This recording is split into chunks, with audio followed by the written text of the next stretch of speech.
आप सभी को नमस्कार, नमस्ते, प्रणाम। आप सुन रहे हैं किताबें और मैं। यहाँ आपको सुनने को मिलेंगे प्रसिद्ध लेखकों के बेहतरीन उपन्यास, नाटक और कहानियाँ। तो बने रहिए मेरे यानी लवेश कुमावत के साथ और सुनते रहिए किताबें और मैं।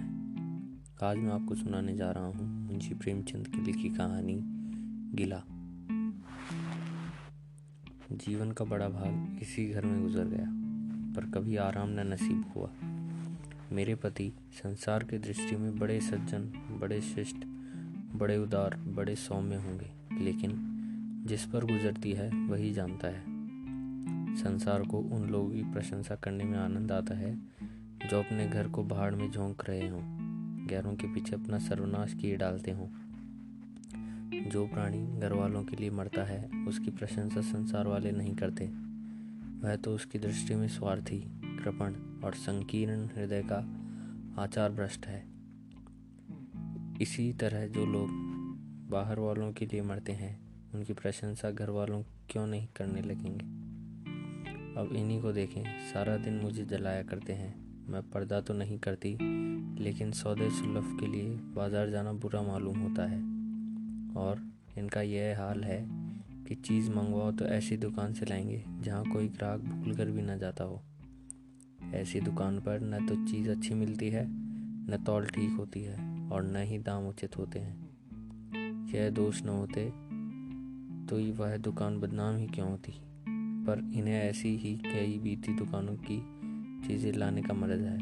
बार बार कह दिया, साहब की चलती हुई दुकान से सौदा लाया करो, वहाँ माल अधिक खपता है, इसलिए ताज़ा माल आता रहता है।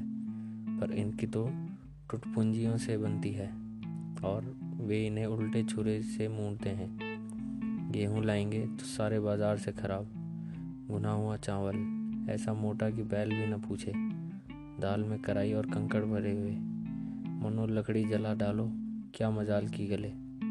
घी लाएंगे तो आधा आधा तेल या 16 आने काटो जेम, और दरअसल घी में एक छटांग कम। तेल लाएंगे तो मिलावट, बालों में डालो तो चिमट जाए, पर दाम दे आएंगे शुद्ध आंवले के तेल का। किसी चलती हुई नामी दुकान पर जाते तो इन्हें जैसे डर लगता है। शायद ऊंची दुकान और फीके पकवान के कायल हैं। मेरा अनुभव तो यह है कि नीची दुकान पर ही सड़े पकवान मिलते हैं। एक दिन की बात हो तो बर्दाश्त कर ली जाए, रोज रोज का टंटा नहीं सहा जाता।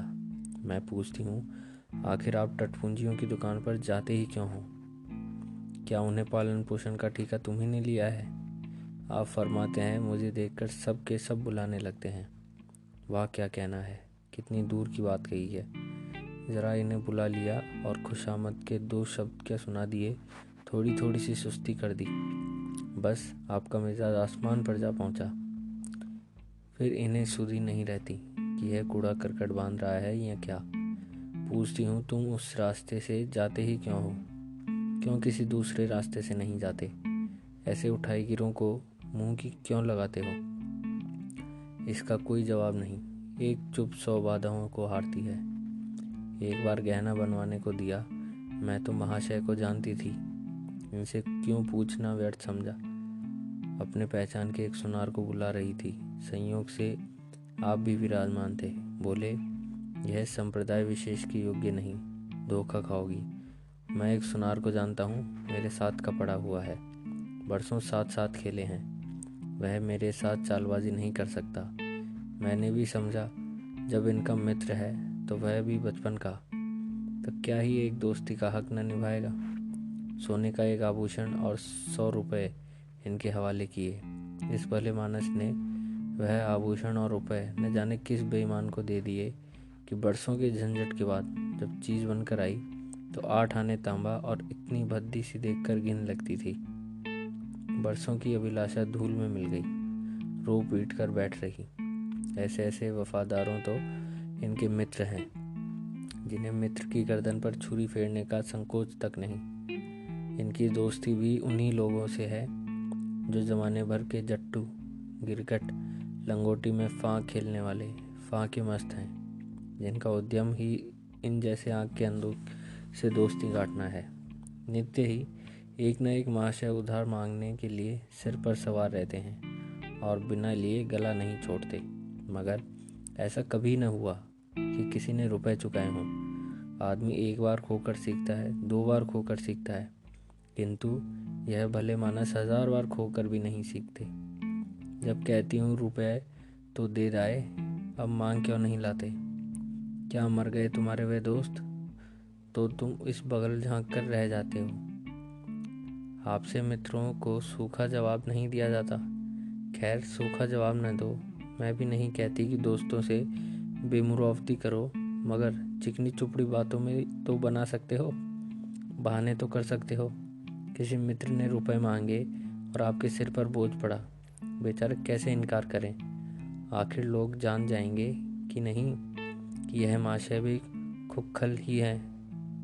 इनकी हविस यह है कि दुनिया इन्हें संपन्न समझती रहे, चाहे मेरे गहने ही क्यों न गिरों पड़े रहे। सच कहती हूँ, कभी कभी तो एक एक पैसे की तंगी हो जाती है, और इन भले आदमी को रुपए जैसे घर में काटते हैं। जब तक रुपए के वारे न्यारे न कर लें, इन्हें चैन नहीं। इनके करतूत कहाँ तक गाऊं? मेरी तो नाक में दम आ गया। एक न एक मेहमान रोज यमराज की भांति सिर पर सवार रहते हैं। न जाने कहाँ से बेफिक्रे इनके मित्र हैं। कोई कहीं से आकर मरता है, कोई कहीं से। घर क्या है? अपाहिजों का अड्डा है। जरा सा तो घर है, मुश्किल से 2 पलंग, ओढ़ना बिछौना भी फालतू नहीं। मगर आप हैं कि मित्रों को निमंत्रण देने को तैयार। आप तो अतिथि के साथ लेटेंगे, इसलिए इन्हें चारपाई भी चाहिए, ओढ़ना बिछौना भी चाहिए, नहीं तो घर का पर्दा खुल जाता है मेरे बच्चों के सिर।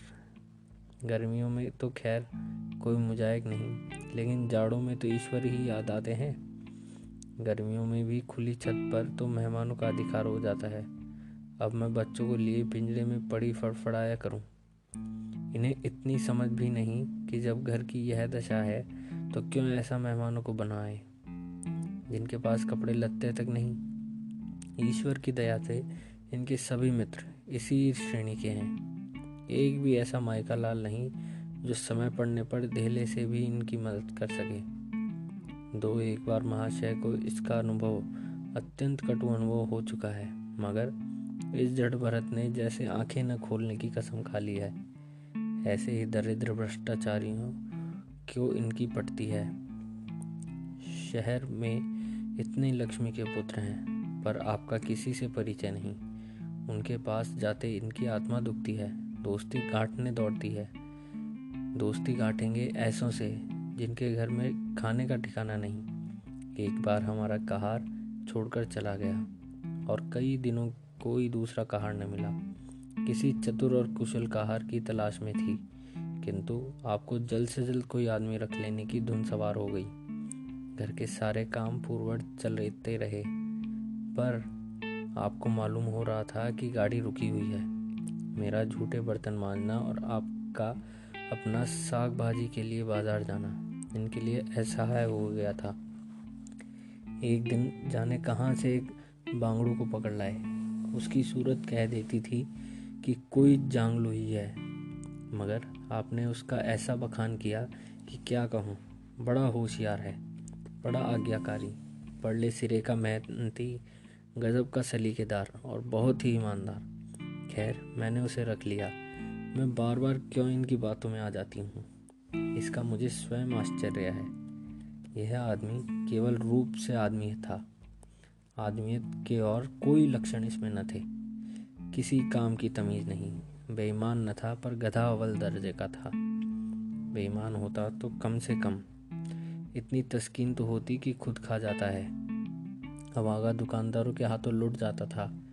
10 तक की गिनती उसे न आती थी। 1 रुपया देकर बाजार भेजूं तो संध्या तक हिसाब न समझा सके। क्रोध पी पी कर रह जाती थी।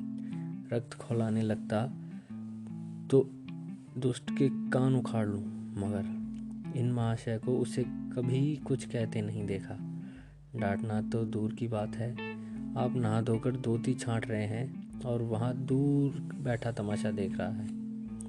मैं तो बचा का खून पी जाती, लेकिन इन्हें जरा भी गम नहीं। जब मेरे डांटने पर धोती छाटने जाता भी तो आप उसे समीप न आने देते, बस उसके दोषों को गुण बनाकर दिखावा करते थे और इस प्रयास में सफल न होते तो दोषों पर पर्दा डाल देते थे। मूर्ख को झाड़ू लगाने की तमीज़ न थी। मर्दाना कमरा ही तो सारे घर से में ढंग का एक कमरा है, उसमें झाड़ू लगाता तो इधर की चीज़ उधर, ऊपर की नीचे, मानो कमरे में भूकंप आ गया हो। और गर्द का यह हाल कि सांस लेना कठिन, पर आप शांतिपूर्वक कमरे में बैठे हैं जैसे कोई बात ही नहीं। एक दिन मैंने उसे खूब डांटा, कल से ठीक झाड़ू न लगाई तो कान पकड़कर निकाल दूंगी। सवेरे सोकर उठी तो देखती हूँ कमरे में झाड़ू लगी हुई है और हर एक चीज़ कनीरे से पड़ी हुई है। गर्द गुबार का नाम नहीं। मैं चकित होकर देखने लगी तो आप हंसकर बोले, देखती क्या हो, आज घूरे ने बड़े सवेरे उठकर झाड़ू लगाई है। मैंने समझा दिया, तुम ढंग तो बताती नहीं, उल्टे डांटते लगती हो। मैंने समझा, खैर दुष्ट ने कम से कम एक काम तो सलीके से किया, अब रोज कमरा साफ सुथरा मिलता। घूरे मेरी दृष्टि में विश्वासी बनने लगा। संयोग की बात है, एक दिन मैं ज़रा मालूम से सवेरे उठ बैठी और कमरे में आई तो क्या देखती हूँ कि घूरे द्वार पर खड़ा है और आप तन मन से कमरे में झाड़ू लगा रहे हैं। मेरी आंखों से खून उतर आया। उनके हाथ में झाड़ू छीनकर घूरे के सिर जमा दी। हरामखोर को उसी दम निकाल बाहर फेंका।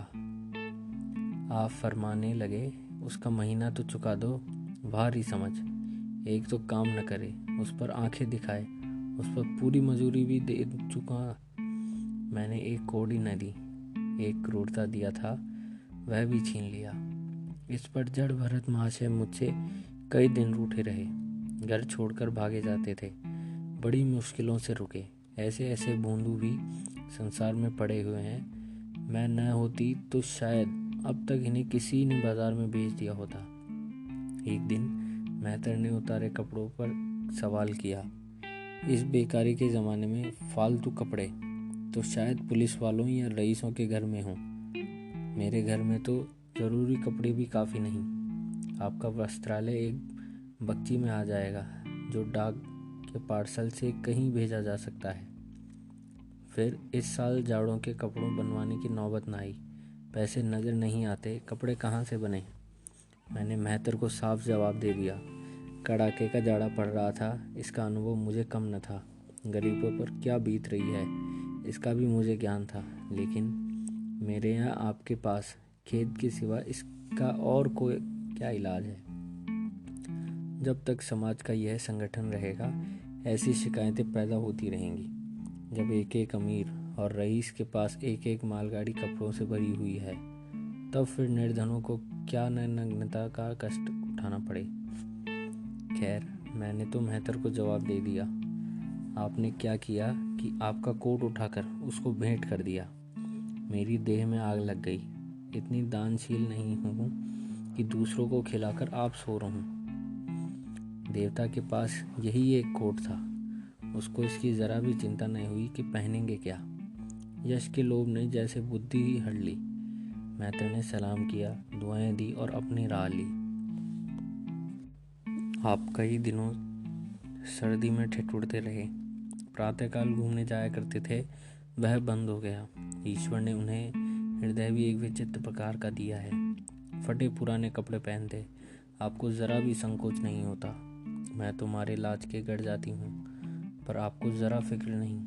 कोई हंसता है, कोई तो हंसे आपकी बला से। अंत में जब मुझसे न देखा गया तो एक कोट बनवा दिया।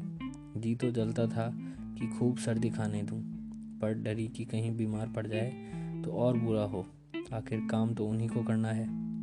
महाशय अपने दिल में समझते होंगे मैं कितना विनीत, कितना परोपकारी हूँ। शायद इन्हें इस बात का गर्व हो।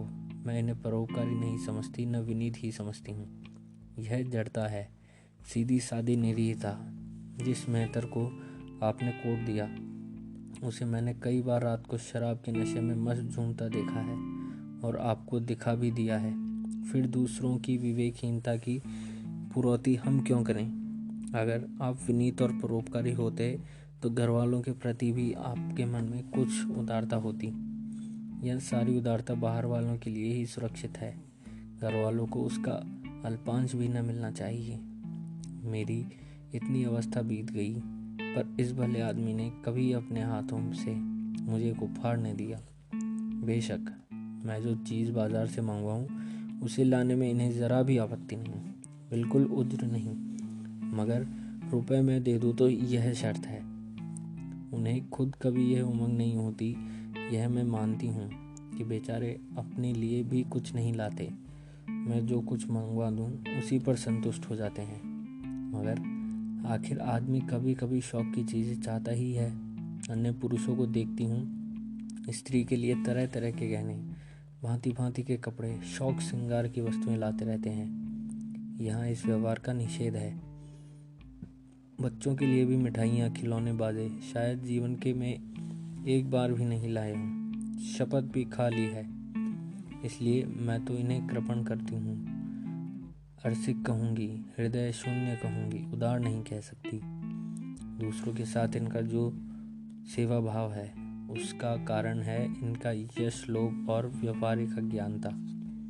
आपके विनय का यह हाल है कि जिस दफ्तर में आप नौकर हैं उसके किसी अधिकारी ने से आपका मेल जोल नहीं। अफसरों को सलाम करना तो आपकी नीति के विरुद्ध है। नजरियाँ डाली तो दूर की बात है, और तो और कभी किसी अफसर के घर नहीं जाते। इसका खामियाजा आप न उठाएं तो कौन उठाए। औरों की रियायती छुट्टियां मिलती है, आपका वेतन कटता है। औरों की तरक्कियां होती है, आपको कोई पूछता भी नहीं। हाजिरी में 5 मिनट की भी देरी हो जाए तो जवाब पूछा जाता है। बेचारे जी तोड़कर काम करते हैं। कोई बड़ा कठिन काम आ जाता है तो इन्हीं के सिर मढ़ा जाता है। इन्हें ज़रा भी आपत्ति नहीं। दफ्तर में इन्हें घिस्सू पिस्सू आदि उपलब्धियां मिली हुई हैं, मगर पड़ाव कितना ही बड़ा मारे, इनके भाग्य में वही सूखी घास लिखी है। यह विनय नहीं है, स्वाधीन मनोवृत्ति भी नहीं है। मैं तो इसे समय चातुरी का अभाव कहूँगी, व्यवहारिक ज्ञान की शक्ति कहती हूँ। आखिर कोई अफसर आपसे क्यों प्रसन्न हो? इसलिए कि आप बड़े मेहनती हैं। दुनिया का काम मुरवत और रवादारी से चलता है। अगर हम किसी से खींचे रहें तो कोई कारण नहीं कि वह भी हमसे खींचा रहे। फिर जब मन में क्षोभ होता है तो वह दफ्तरी व्यवहारों में भी प्रकट हो ही जाता है। जो मातहत अफसर को प्रसन्न करने रखने की चेष्टा करता है, जिसकी जात से अफसर का कोई व्यक्तिगत उपकार न होता हो, जिस पर वह विश्वास कर सकता है, उस लिहाज वह स्वभावतः करता है। ऐसा सिरागियों से क्यों किसी को सहानुभूति होने लगी? अफसर भी तो मनुष्य है। उसके हृदय में जो सम्मान और विशिष्टता की कामना है वह कहाँ पूरी हो?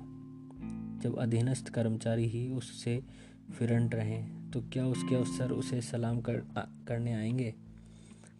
अपने यहाँ नौकरी की वहाँ से निकाले गए, कभी किसी दफ्तर में 2-3 साल से ज़्यादा न टिके, या तो अफसर से लड़ गए या कार्याधिक्य से कारण दिखा छोड़ दिए गए। आपको कुटुंब सेवा का दावा है। आपके कई भाई भतीजे होते हैं, पर कभी इनकी बात नहीं पूछते। आप बराबर उनके मुंह ताकते रहते हैं। इनके एक भाई साहब आजकल तहसीलदार हैं। घर की मिल्कियत उन्हीं की निगरानी में है। वह डांट से रहते हैं। मोटर रख ली है, कई नौकर चाकर हैं, मगर यहाँ बोले से एक पत्र नहीं लिखते। एक बार हमें रुपयों की बड़ी तंगी हुई। मैंने कहा, अपने भ्राता जी से क्यों नहीं मांग लेते? कहने लगी, उन्हें क्यों चिंता में डालूं? उन्हें भी तो अपना खर्च है, कौन सी ऐसी बचत होती होगी। जब मैंने बहुत मजबूर किया तो आपने पत्र लिखा। मालूम नहीं पत्र में क्या लिखा। पत्र लिखा या मुझे चकमा दे दिया। रुपए न आने दे न आए। कई दिनों के बाद मैंने पूछा, कुछ जवाब आया? तो श्रीमान के भाई साहब के दरबार से। आपने रुष्ट होकर कहा, अभी केवल 1 सप्ताह तो खत पहुँचे हुए हैं, अभी क्या जवाब आ सकता है। 1 सप्ताह और गुजरा, मगर जवाब नदारद। अब आपका यह हाल है कि मुझे कुछ बातचीत करने का अवसर ही नहीं देते। इतने प्रसन्न चित्त नजर आते हैं कि क्या कहूँ। बाहर से आते हैं तो खुश खुश, कोई न कोई शिगुफा लिए हुए। मेरी खुशामद भी खूब हो रही है। मेरे मैके वालों की प्रशंसा भी हो रही है। मेरे गृह प्रबंध का बखान भी असाधारण रीति से किया जाता रहा है। मैं इस महाशय की चाल समझ ही रही हूँ यह सारी दिलजोई केवल इसलिए थी कि श्रीमान के भाई साहब के विषय में कुछ न पूछ बैठूं। सारे राजनीतिक, आर्थिक, सामाजिक, आचारिक प्रश्नों की मुझसे व्याख्या की जाती थी, इतने विस्तार और गवेषणा के साथ कि विशेषज्ञ भी लोहा मान जाए। केवल इसी के लिए मुझसे वह प्रसंग उठाने का अवसर नहीं मिला। लेकिन मैं भला कब चूकने वाली थी। जब पूरे 2 सप्ताह गुजर गए और बीमे के रुपए भेजने की मिति मौत की तरह सिर पर सवार हो गई, तो मैंने पूछा, क्या हुआ? तुम्हारे भाई साहब ने श्रीमुख से कुछ फरमाया या अभी तक पत्र नहीं पहुंचा? आखिर घर की जायदाद में हमारा भी कुछ हिस्सा है या नहीं? या हम किसी लौंडी दासी की संतान हैं? 500 रुपये साल का नफ़ा तो 10 साल पहले था, अब तो 1000 से कम न होगा। पर हमें कभी न एक कान की कौड़ी भी नहीं मिली। मोटे हिसाब से हमें 2000 मिलना चाहिए। 2000 न हो, 1000 हो, 500 हो, 250 हो, कुछ न हो तो बीमा के प्रीमियम भर के तो हो। तहसीलदार साहब की आमदनी हमारी आमदनी से चौगुनी है, रिश्वतें भी लेते हैं, तो फिर आपके हमारे रुपए क्यों नहीं देते? आप हैं हाँ हाँ करने लगे। कहने लगे, वह बेचारे घर की मरम्मत करवाते हैं, बंधु बांधवों का स्वागत सत्कार करते हैं, नातेदारियों में भेंट भाट बेचते हैं, और कहाँ से लावे जो हमारे पास भेजे। वारे बुद्धि, मानो जायदाद इसलिए होती है कि उसकी कमाई उसी में खर्च हो जाए। इस भले आदमी को बहाने गढ़ने भी नहीं आते। मुझसे पूछते हैं, 1 नहीं 1000 बता देती।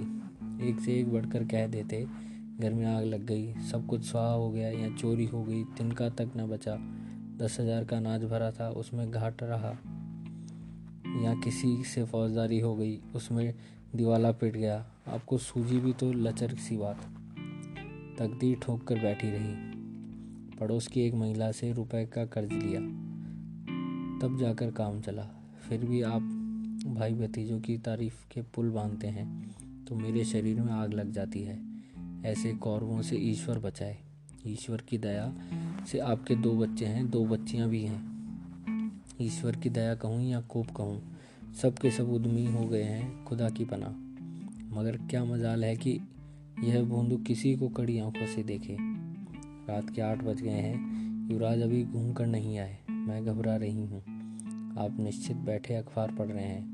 जल्लाई हुई जाती हूँ और अखबार छीनकर कहती हूँ, जाकर जरा देखते क्यों नहीं, लौंडा कहाँ रह गया? न जाने तुम्हारा हृदय कितना कठोर है।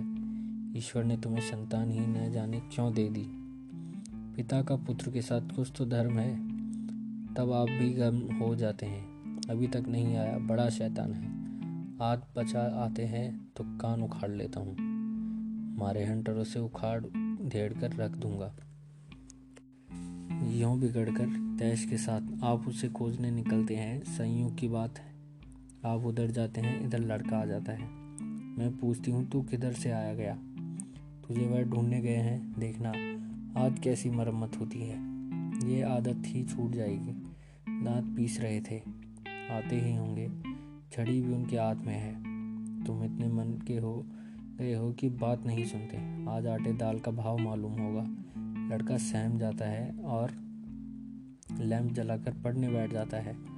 महाशय 2-2.5 घंटे के बाद लौटते हैं, हैरान परेशान और बदहवास। घर में पांव रखते ही पूछते हैं, आया कि नहीं? मैं उनका क्रोध उत्तेजित करने के लिए विचार से कहती हूँ, आकर बैठा तो है, जाकर पूछते क्यों नहीं? पूछकर हार गई, कहाँ गया था, कुछ बोलता ही नहीं। आप गरज कर बोले, मन्नू यहाँ आओ। लड़का थर थर कांपता हुआ आकर आंगन में खड़ा हो जाता है। दोनों बच्चियां घर में छिप जाती हैं और कोई बड़ा भयंकर कांड होने वाला है।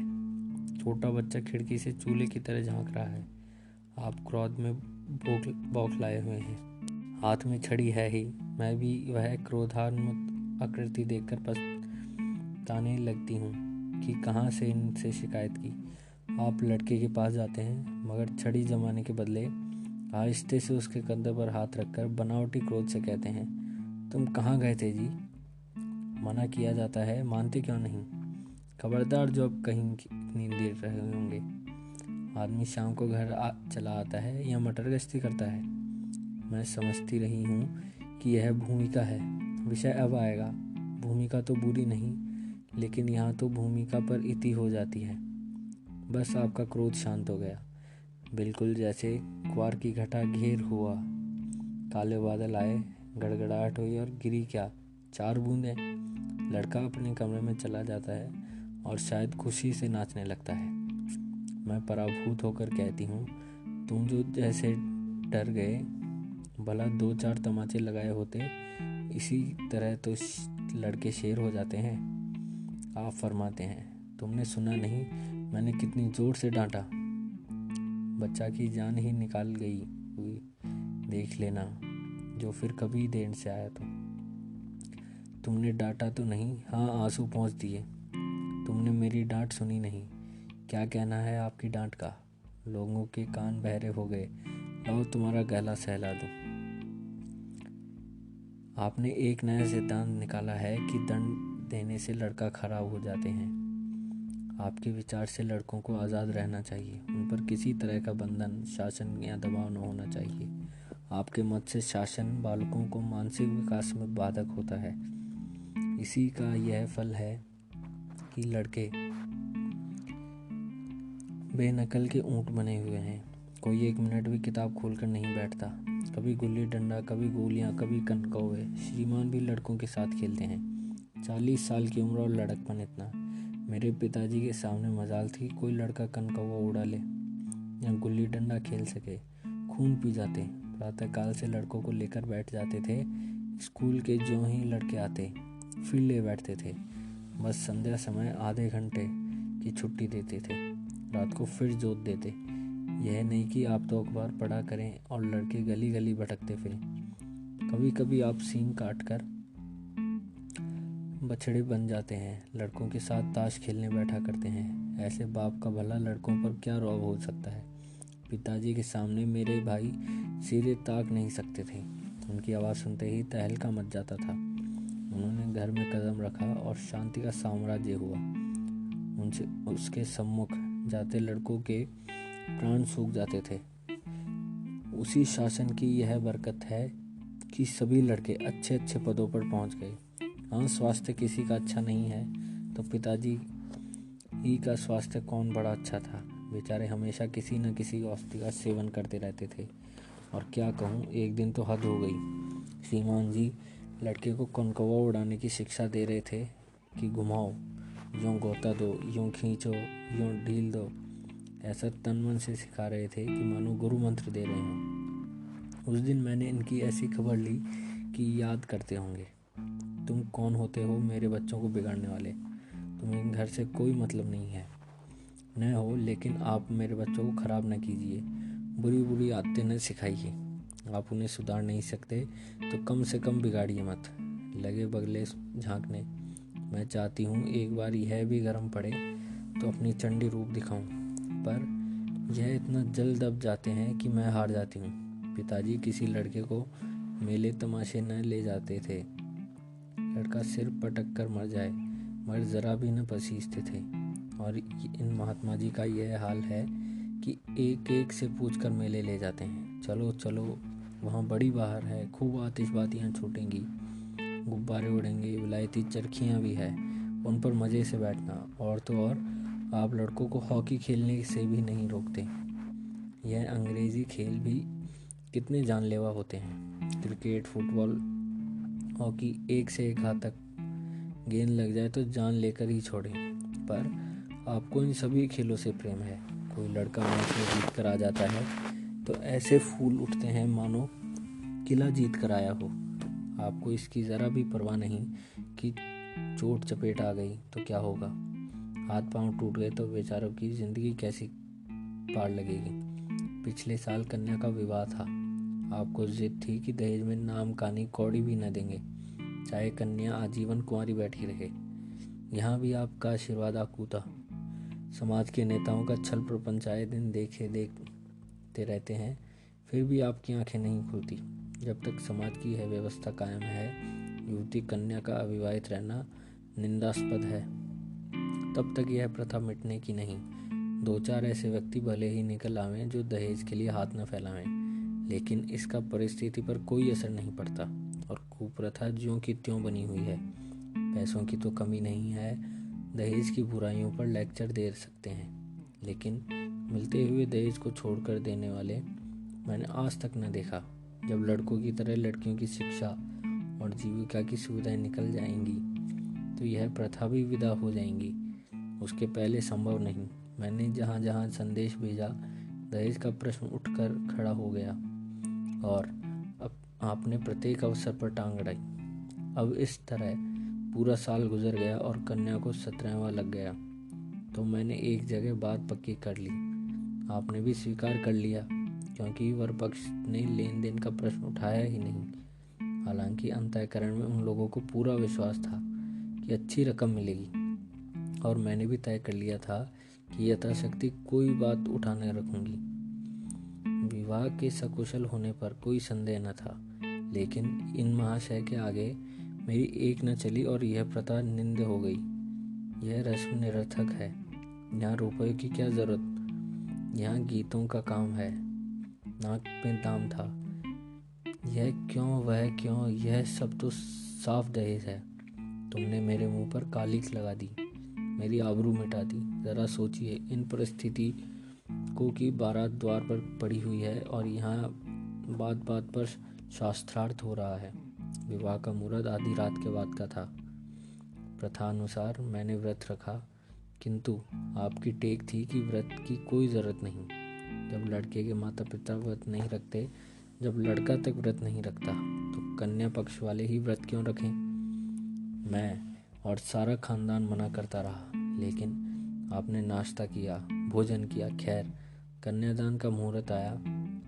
आप सदैव से इस प्रथा के विरोधी हैं। आप इसे निषिद्ध समझते हैं। कन्या का क्या दान की वस्तु है? दान रुपए, पैसे, जगह, जमीन का हो सकता है। पशु दान भी होता है, लेकिन लड़की का दान एक लचर सी बात है। कितना समझाती हूँ, पुरानी प्रथा है, वेद काल से होती चली आई है। शास्त्रों में इसी व्यवस्था है। संबंधी समझा रहे हैं, पंडित समझा रहे हैं, पर आप हैं कि कान पर जूं नहीं रेंगती। हाथ जोड़ती हूँ, पैरों पड़ती हूँ, गिड़गिड़ाती हूँ, लेकिन मंडप के नीचे न गए। और मज़ा यह है कि आपने ही तो यह अनर्थ किया और आप ही मुझसे रूठ गए। विवाह के पश्चात महीनों बोलचाल न रही। जग मारकर मुझी को मनाना पड़ा।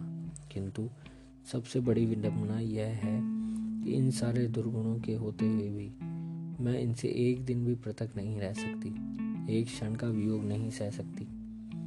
इन सारे दोषों पर भी मुझे इनसे प्रगाढ़ प्रेम है। उनमें यह कौन सा गुण है जिस पर मैं मुग्ध हूँ, मैं खुद नहीं जानती, पर इनमें कोई बात ऐसी है जो मुझे इनकी चेरी बनाई हुई है। वह जरा मामूली सी देर में घर आते हैं तो प्राण नन्ही में समा जाते हैं।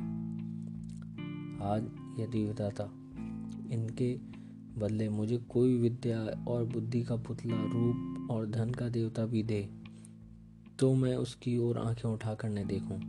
यह धर्म की बेड़ी नहीं है, कदापि नहीं। प्रथागत पतिव्रत भी नहीं, बल्कि हम दोनों की प्रकृति में कुछ ऐसी क्षमताएं, कुछ ऐसी व्यवस्थाएं उत्पन्न हो गई हैं, मानो किसी मशीन के कल पुर्जे घिस घिस कर फिट हो गए हों और एक पुर्जे की जगह दूसरा पुर्जा काम न दे सके, चाहे वह पहले से कितना ही सुडौल, नया और सुदृढ़ क्यों न हो। जाने हुए रास्ते में हम निशंक आंखें बंद किए जाते हैं। उसके ऊपर नीच, मोड़ और घुमाव सब हमारी आंखों में समाये हुए हैं। अनजान रास्ते पर चलना कितना कष्टप्रद होता। शायद आज मैं इनके दोषों को गुण में बदलने पर भी तैयार न होंगी। तो यह थी आज की कहानी गिला। आशा करता हूँ आपको यह कहानी अच्छी लगी होगी। तो ऐसी ही और कहानियों के लिए सुनते रहिए किताबें और मैं। तब तक के लिए धन्यवाद।